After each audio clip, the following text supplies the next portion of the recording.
আমরা দেশনায়ক তারেক রহমানের নির্দেশনায় আমরা কোনো প্রকার এলাকাতে যাতে যায় ঝামেলা না হয়, কোনো প্রকার সমস্যা না হয়, কেউ যাতে কোনো প্রকার প্রবলেম ফেস না করে, তার জন্য আমরা কাজ করছি। কোনো প্রতিষ্ঠানের উপর যাতে কোনো প্রকার সমস্যা না হয়, কোনো ইন্ডাস্ট্রি যেন বন্ধ না থাকে, কোনো ব্যবসা প্রতিষ্ঠান যেন বন্ধ না থাকে, সেই জন্য আমরা বিএনপি আমাদের বিভিন্ন অঙ্গ সংগঠনকে নিয়ে আমরা কাজ করছি।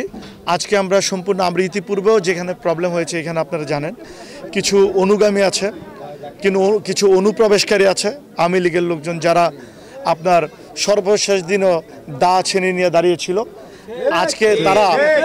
আজকে তারা লেবাস নিয়েছে, তারা সেই আওয়ামী লীগের সন্ত্রাসীরা বিএনপির নাম ধরে বিভিন্ন ঝামেলা করছে, বিভিন্ন তাণ্ডব চালাচ্ছে, বিভিন্ন চাঁদাবাজি করছে। আমরা এই ব্যাপারে বদ্ধপরিকর যে আমরা কোনো প্রকার চাঁদাবাজি, লুটপাট ২৫০০ হতে দিব না। আজকে আমি একটা ফ্যাক্টরিতে আসলাম, এখানে সাবেক মেয়র হাবিবুর রহমান সাহেব আছেন, ওনার ছেলে আছেন, তাদের ফ্যাক্টরি, তারা উপস্থিত আছেন। এইখানেও কিছু নৈরাজ্যকারী, কিছু অনুপ্রবেশকারী আওয়ামী লীগের লোকজন তারা এই ফ্যাক্টরিতেও তালা মেরেছিল। আমরা আজকে ওনাদেরকে সাথে রেখে এই তালাটা আমরা কেটেছি এবং ফ্যাক্টরিটা ওপেন করে দিয়েছি।